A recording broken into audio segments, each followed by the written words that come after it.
کل اہل بیت کو قتل کیا، آج اہل بیت کا ذکر روک رہے ہو، اہل بیت کے ذکر کرنے والوں پہ فتویٰ لگا رہے ہو، چاہتے ہو کہ کہیں سے ذکر اہل بیت بند ہو جائے۔ مگر سن لو، اس امت میں حسین کا خون شامل ہے۔ اللہ اکبر، وہ حسین کہ جس کے سر کو کاٹا جا رہا تھا، تو شمر سے جب پوچھا یزید نے کہ شمر، جب حسین کا سر کاٹا جا رہا تھا حسین کیا کہہ رہے تھے؟ کہا حسین کہہ رہے تھے میرے نانا کی امت کو بخش دے۔ اے خدا، میرے نانا کی امت پہ اتنا کریم گھرانہ، اتنا کریم نانا کا کریم نواسہ، اور اس سے دشمنی مول رہے ہو، اس کے ذکر پہ فتویٰ لگا رہے ہو، اور سوچتے ہو کہ حضور کو چہرہ دکھانا ہے مسلمانوں، قسم خدا کی رسول اللہ کے سامنے کھڑے ہونا ہے محشر میں، کیا منہ لے کے کھڑے ہوگے؟ کیا کہو گے رسول اللہ سے کہ تم نے نبی کی اولادوں کے ساتھ کیا انصاف کیا؟ جب نبی کہیں گے کہ میری آل کے ساتھ کیا سلوک کیا تم نے؟ میں نے اپنی اہل بیت کو چھوڑا تھا تمہارے لیے، تم نے ان کے ساتھ کیا سلوک کیا؟ تیر چلائے، تلوار مارے، پتھر چلائے، خون بہایا، میری بچیوں کو بے ردا بغیر چادر کے پھرایا گلیوں گلیوں، میرے نبی کے، میرے نواسے کے، جس کے نبی امام حسین کے فوٹو کو چومتے تھے، اور یزید دربار شام میں بیٹھ کر امام حسین کے فوٹو پہ چھڑی مار رہا تھا۔ اللہ اکبر۔ ایک انگریز رومن سے برداشت نہیں ہوا، وہ کہنے لگا یزید تجھے شرم نہیں آتی؟ تو جس نبی کا کلمہ پڑھتا ہے کہ اس کے نواسے کا کٹا ہوا سر، اس کے ہونٹ پہ تو چھڑی مار رہا ہے؟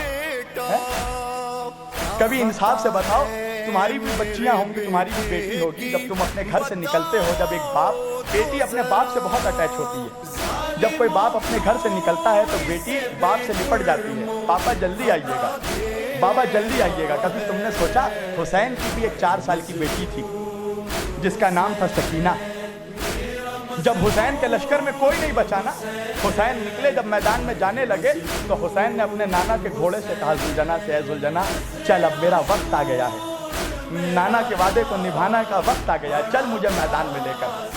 زلجنا روتا رہا، نہیں بڑھا، گھوڑا نہیں بڑھ رہا ہے۔ امام حسین نے کہا کہ اے نانا کے گھوڑے، آج جب سب نے میرا ساتھ چھوڑ دیا تو بھی میرا ساتھ چھوڑے گا؟ زلجنا سر ہلا کر اپنے پیروں کی طرف دکھانے لگا۔ حسین نے جب گھوڑے کے پیر کو دیکھا تو کیا دیکھا؟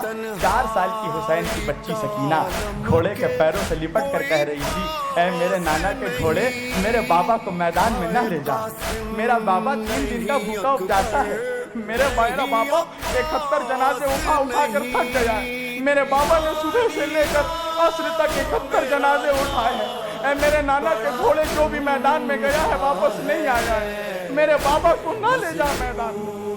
حسین گھوڑے سے اترے، سکینہ کو گود میں اٹھایا، کہا سکینہ مجھے اپنے نانا کا وعدہ نبھانا ہے۔ سکینہ کہتی ہے بابا آپ تو چاہ رہے ہیں، مگر یہ بتاؤ بابا مجھے آپ کے سینے پہ سونے کی عادت ہے، بابا آپ چلے جائیے گا تو سکینہ کس کے سینے پہ سوئے گی؟ حسین کربلا کی گرم زمین پر لیٹ گئے، کہا آ سکینہ میرے سینے پہ سو جا میری بچی، اپنی بچی کو اپنے سینے پہ سلایا۔ ہاں عزیز و انصاف سے بتاؤ، اگر کسی کا باپ مر جاتا ہے، اس کی بچی چھوٹی ہوتی ہے، تم کیا کرتے ہو؟ بچی کو سہارا دیتے ہو، پیار کرتے ہو۔ تمہیں معلوم ہے جب حسین کا سر کاٹ کر نیزے پہ اٹھایا گیا تو کسی نے حسین کی 4 سال کی بچی کو پیار نہیں کیا، کسی نے اس کا سر نہیں سہلایا، بلکہ اس لیے کہ حسین اپنی بچی سے پیار کرتے تھے، اس بچی کے چہرے پہ تماچے مارے گئے، اس کے کانوں سے بالیاں نوچ لی گئی، اس بچی کے چہرے پہ اتنے تماچے مارے گئے کہ اس بچی کے چہرے پہ تماچوں کا نشان پڑ گیا۔ کیا خطا تھی اس بچی کی؟ وہ اپنے بابا حسین کو یاد کر رہی تھی کہ بابا مجھے چھوڑ کر کہاں چلے گئے بابا۔ شمر اسے تماچوں پہ تماچے مار رہا تھا۔ پتہ ہے کوفہ سے شام تک اس بچی کو کیسے لایا گیا؟ گھوڑے کے پیٹھ پر اس بچی کو رسی سے باندھ دیا گیا، اور اس کے اٹھنی کے پشت پہ چابک مارا جاتا تھا۔ جب وہ اونٹ دوڑتا تھا تو وہ بچی کبھی اس طرف گرتی تھی، کبھی اس طرف گرتی تھی۔ نبی کے گھر کی 18 عورتوں کے سروں کو، گلوں کو، گردنوں کو ایک رسی سے باندھ دی گئی۔ یہ سمجھتے ہو یہ ایک رسی سے 18 گلے باندھ دیے گئے تھے، 18 گلے ایک رسی سے نبی کے گھر کی عورتوں، زینب و کلثوم کا، کبریٰ کا، ام رباب کا، ام لیلہ کا، ام فروا کا، اور سکینہ کو بیچ میں رکھا گیا۔ کیوں؟ اس لیے کہ سب بیویاں جو تھی لمبی لمبی قد کی تھی اور یہ 4 سال کی بچی تھی۔ جب بیویاں کھڑی ہوتی تھی تو اس بچی کے گردن میں پھانسی لگ جاتا تھا۔ نبی کے گھر کی بیٹیاں، بچیاں